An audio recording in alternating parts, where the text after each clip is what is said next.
everybody, it's McAllister. I'm here today. We're going to do an update after Traxxion number 2 here. The Warhorse is back in Atlanta. He's actually halfway through his third X right now.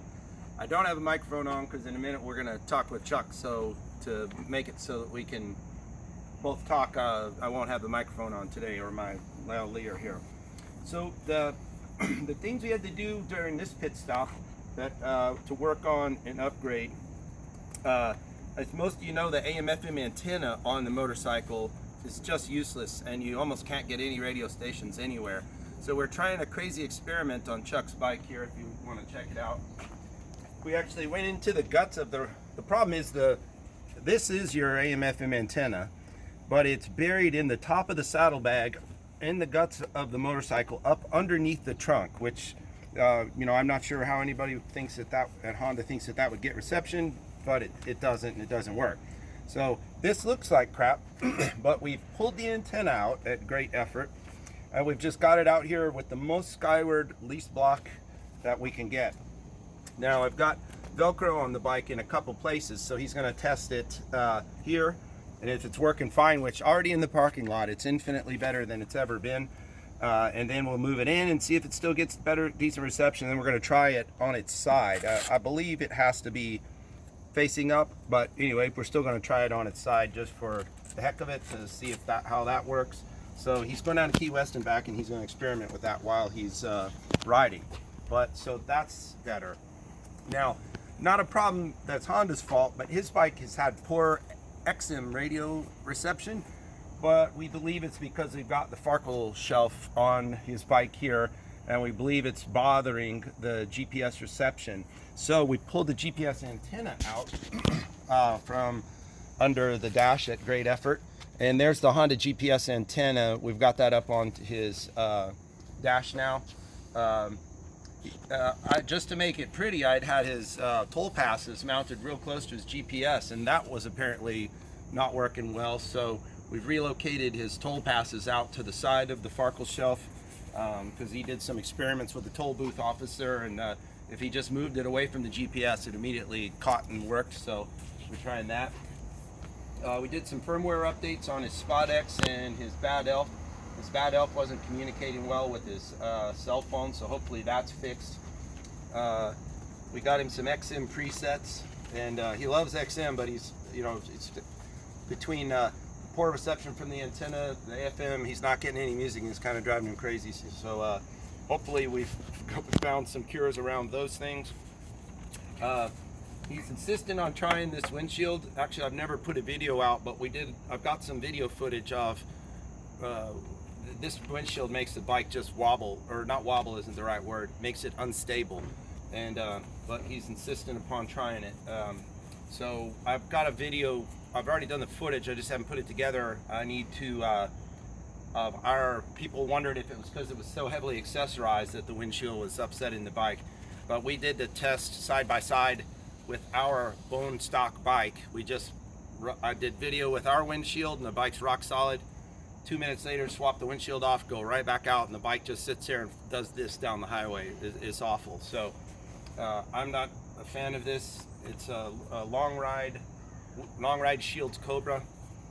So hopefully when he gets back from Florida, he'll admit defeat and take that thing off, but that's up to him.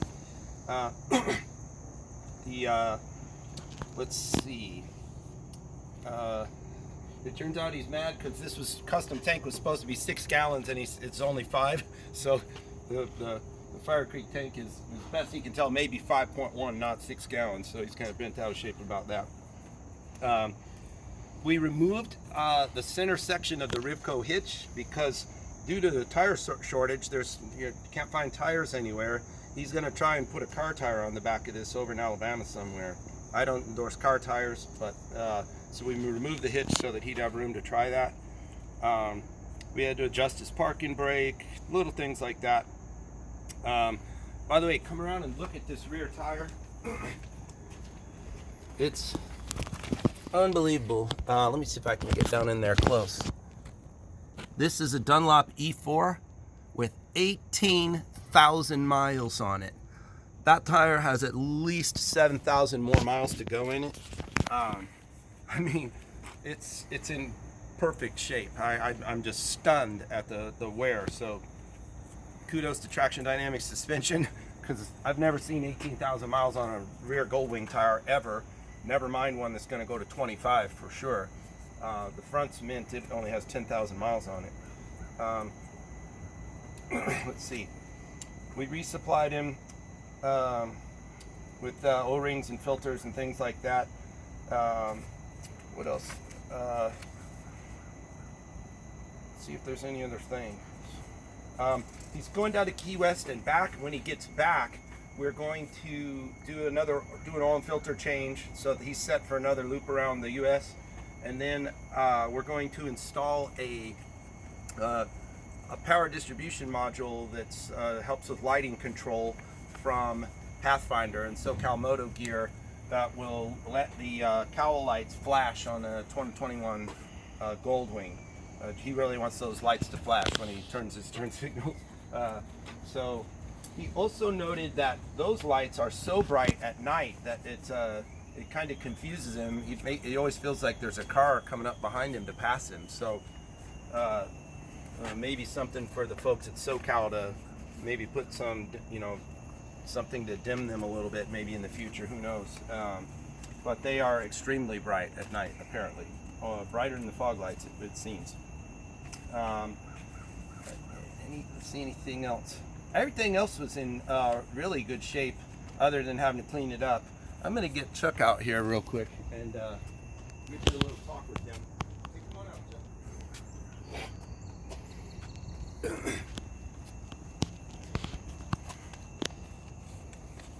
His trick of lightening up his bike's been good, so he's not running with the packet rack anymore. He went as light as he possibly could. He's traveling real light.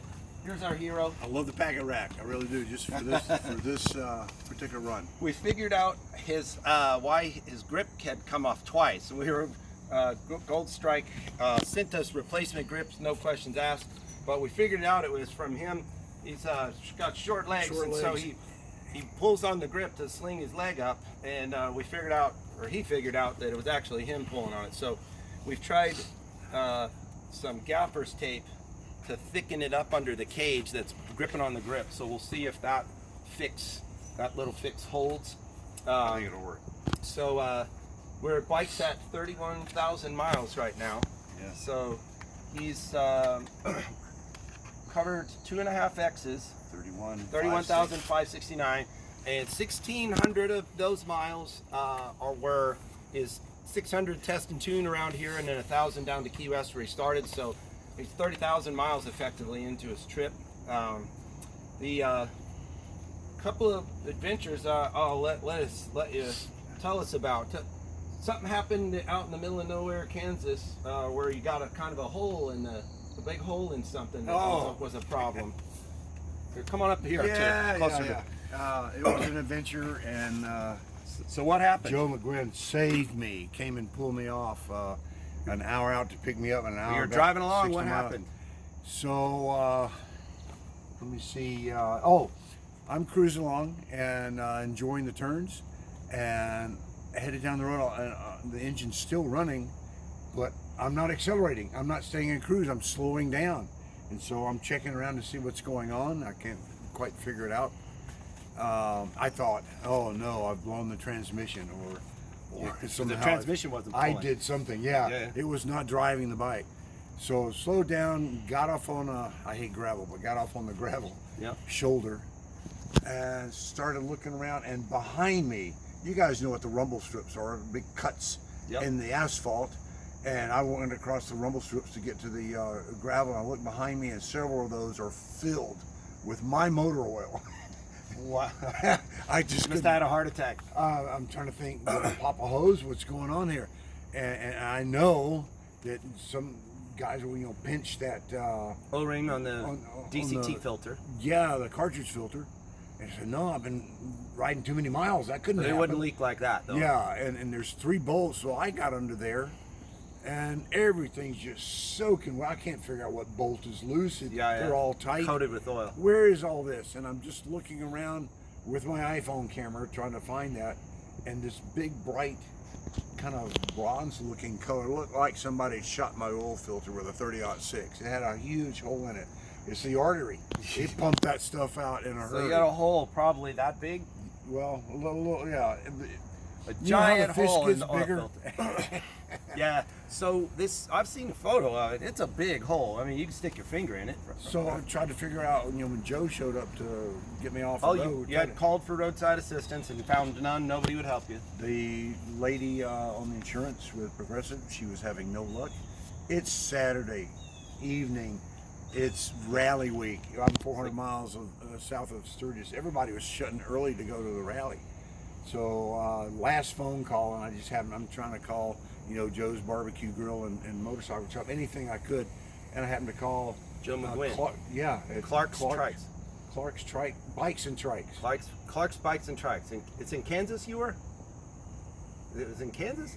I think so. Yeah, 400 south of Sturgis. Yeah, it was. I wasn't up in South Dakota yet. So he gets his truck, his trailer, and I'm talking to Progressive during this time, trying to cancel with some Indian guy. So he came and picked me up and brought me there. Very hospitable. He knows 35 years of experience for Harleys and Goldwings, converting 2 wheels into 3 wheels. So he knew the bike. Got it cleaned up. Got your filter off, the busted filter off. Sprayed solvent on it and cleaned it up. He put a pressure washer on it. The bike is clean. Everything's set. We started up, and oil goes everywhere. He had never in his life had pinched one of those cartridges. The DCT O-ring. The one that authorized by Honda to use. So I just so happened to have in my toolkit Spare parts. Yeah. So I have a bike full of spares. Yeah. So we got that O-ring that goes in the fork cap for some year Harley.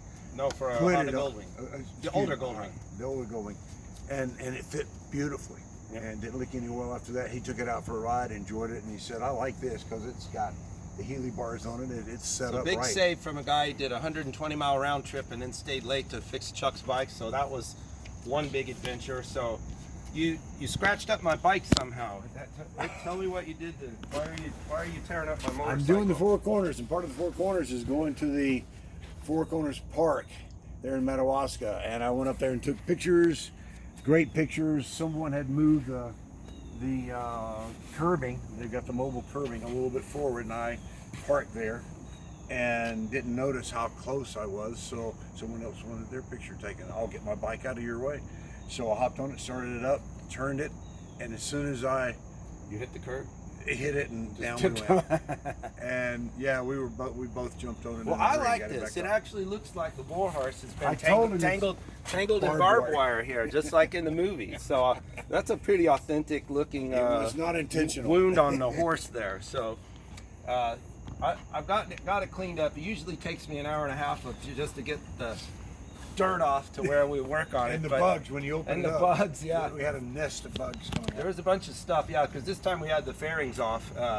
Crazy amounts of bugs and things that have been jammed in there. We're going to do an air filter about halfway. We figured, Honda wants you to change it at 16,000 miles, which is absolutely ludicrous. We're not doing that. And then probably his next time after his next X, we're going to have to get and do something in the radiators are actually getting pretty dirty, particularly on the inboard side. I don't believe I'll be able to show it to you, but in the very back on both of the radiators are pretty covered up with dirt. And I rinsed them yesterday, but I didn't even see how dirty it was in the back. So we'll probably have to address that. Hopefully temperatures are coming down the longer Chuck rides and not going up, so hopefully that improves. And so that's it. The antenna, did you tell them? Yeah, we did about our antenna experiment and relocating this. So anyway, I'll cut the video short. Any other significant adventures, moments of near doom and death or gloom on the last X that you can recall? Other than people trying to run me over and cut me off, no. Well, actually, you last X, you took a pause, right? You hit what you said a psychological wall, and you thought you might quit. You might quit, but you visited family in Indiana, and they kicked you in the butt. Tell us about it. I didn't know that my sister-in-law lives in Noblesville, Indiana. Junie Rose from Hoka Hay fame, also lives in Indiana. In that Famous little long town. distance rider, right? Yeah, she's Friend been of in yours? all 8 of them. And my son live up in Nome, Alaska. He and his wife grabbed the grandkids. They came down to Indiana. They're going to go to Chicago to see the ball games. They're going to go to the amusement park. The perfect storm again, and my path was taking me right through that area. Pretty cool. I was feeling pretty down. I was tired. I was hurting. My shoulder's been giving me a really bad problem. I got there and I'm whining and I'm telling them the woes of being on the road. They kind of gave me a motivation or a kick in the butt to get back out there and keep riding. So it was great. I enjoyed the visit, but the thing that I take from it is they gave me inspiration to get back out on the road. A nice mental reset, huh? Yeah, and it was good. Yeah, Good. there's Well, I think some, or from what I understand, Chris the Hopper, back I to gotta back go to catch back to back Truex was the record. So you're halfway through a third. So if you get a third back to back, you're already into record territory. all right, excellent.